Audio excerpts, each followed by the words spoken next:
Crypto is really not that complicated. There are only two major factors that impact prices. The first factor is capital flows. Is currently money flowing into crypto or out of crypto? And we can measure this. The second factor is swapping activity. Are people currently swapping into risky altcoins or into stable coins? And we can also measure this. We're going to look at both factors in detail in this channel. We're going to make a prediction based on those two major drivers where prices might be headed from here. Now have a look at this chart here. I really like this one a lot. This is the stablecoin market cap over time. And I've talked about this several times on this channel. The reason why I like this chart so much is because first of all, it has very little volatility, as in the trends are rather clear. The second reason is this chart reflects how much money is currently moving from the fiat system into crypto and from crypto into the fiat system. Because how does the creation of stablecoins actually work? When you send your hard-earned fiat currency to a centralized exchange like Binance, then Binance will send over that money to a custodian of stablecoins, Tether, for example. Tether then holds that money, right? It holds the fiat currency and then issues stablecoins on the blockchain for that you can trade with. And so that's how the market cap of stablecoins goes up, right? It's people sending their money over directly or indirectly to various stablecoin custodians. The same is true when the market is contracting, right? If you're pulling out fiat currency and you withdraw your money from crypto, then the stablecoin market cap tends to go down. This is when there's less stablecoins around. And now have a look at how nicely this correlates with crypto prices. So here on the 1st of October 2023, we saw a clear turnaround. The market went from contraction to expansion. We used to, by the way, short a lot of altcoins around that time, and we closed all those shorts in October. So that's when we moved from betting on falling prices to then betting on rising prices. Now here, the 1st of October 2023, have a look at the stablecoin market cap. It tended to go down up until the 1st of October, and it tended to expand subsequently. Since the 1st of October, crypto prices tend to go up, but of course there is a lot of volatility in prices. That's why I like so much the stablecoin market cap. It's not as volatile and we can see the turnarounds clearer. And so that's the first factor, right? It's simply just how much money is flowing in and out of crypto. But there is a more volatile factor. That's what makes these short-term price fluctuations, and that's the swapping activity.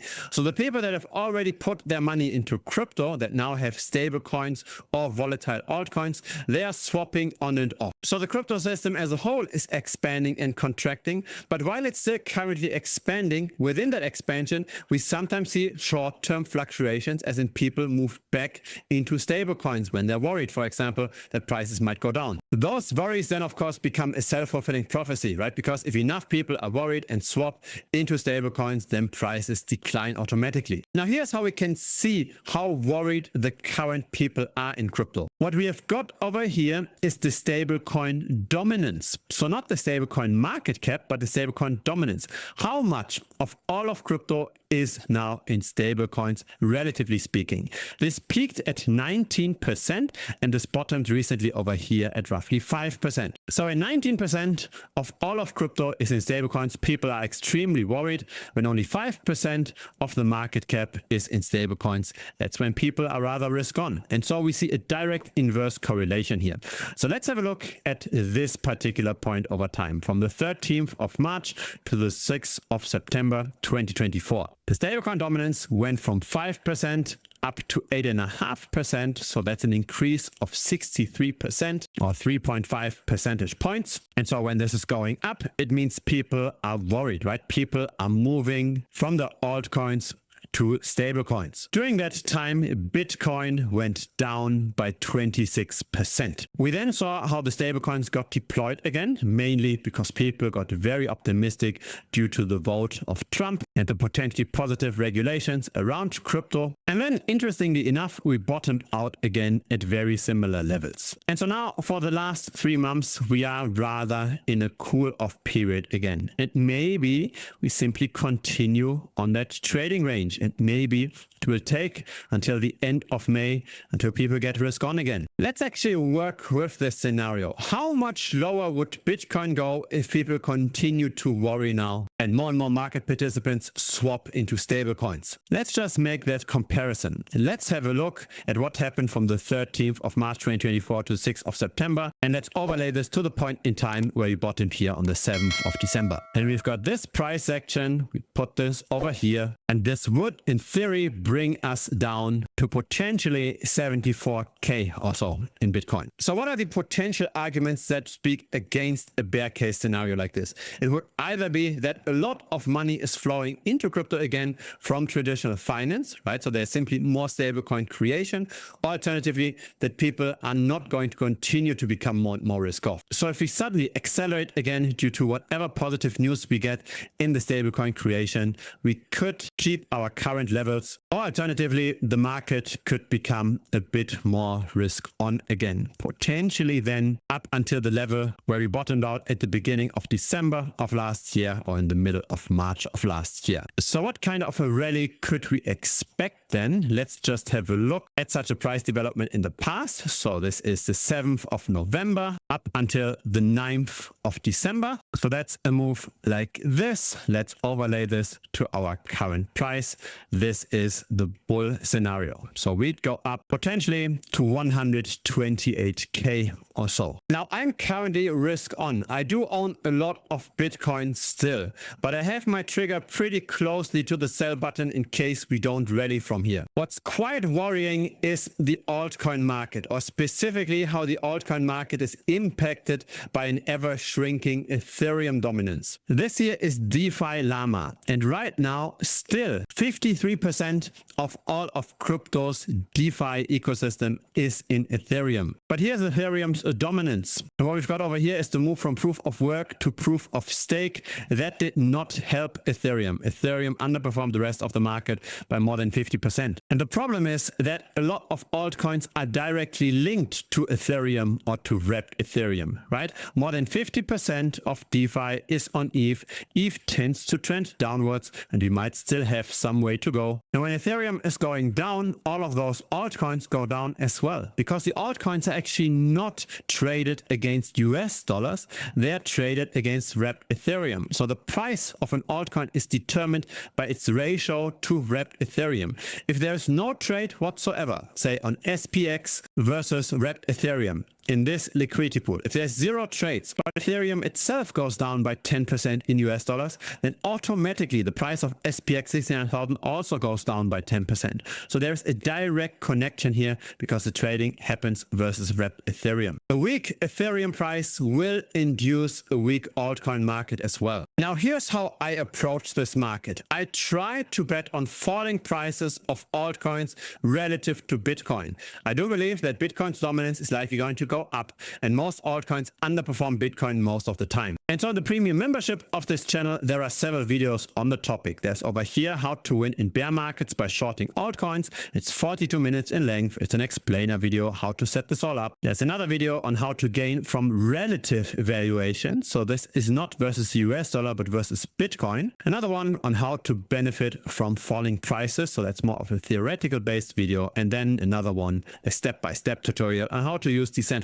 finance to profit from altcoins underperforming. For example, over here, shorting optimism relative to Bitcoin. Since that video was published, OP underperformed Bitcoin by 82%. Now, why did it underperform? Is this just a random coincidence?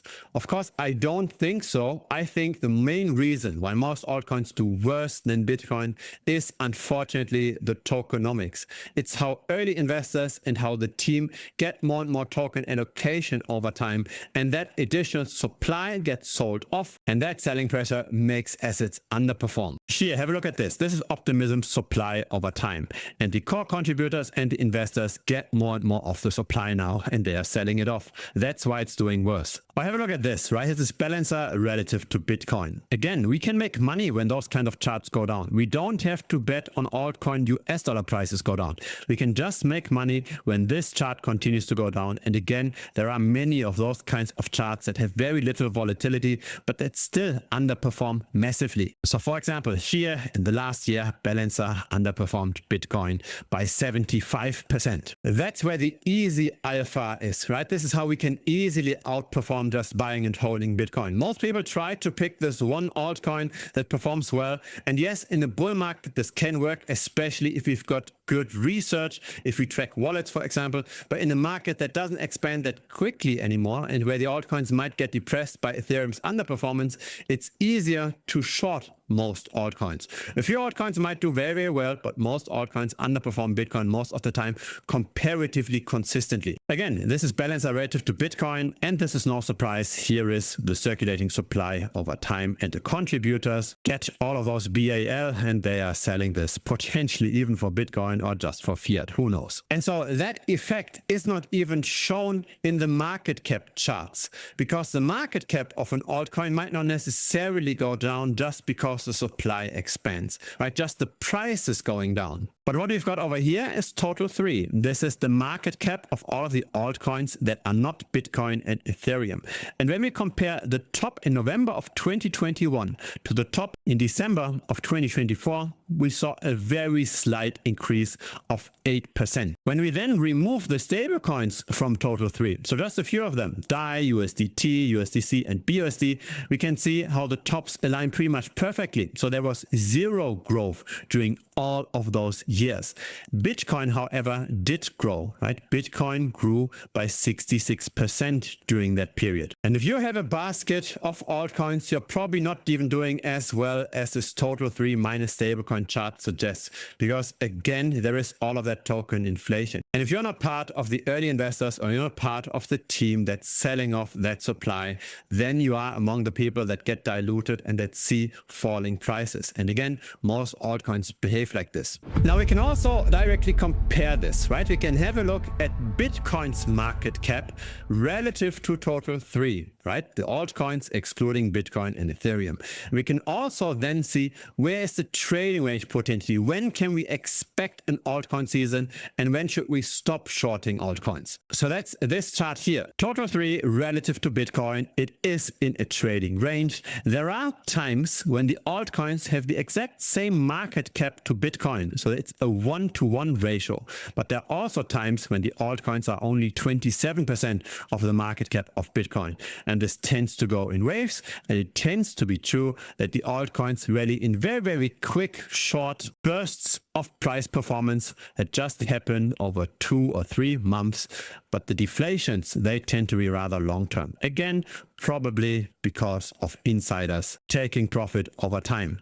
And because of this trend, because most altcoins do so poorly long-term, I think it's a relatively safe bet to make money with falling charts like this, and to not necessarily try to find this one altcoin that could still outperform in a market that's not expanding that quickly anymore. And so if you don't want to just hope for the next 10 or 100x, but you're actually interested in long-term compounding and outperform just buying and holding, then feel free to check out those videos. It's all part of the premium membership of this channel. The link is down below. It's devbitcoinstradio.com. There's also a 1-week money back guarantee. So in case you don't like premium, just message me within the first 7 days and I'll fund you 100%. Because so many people lost money betting on altcoins, the price is now reduced. It's $125 per month.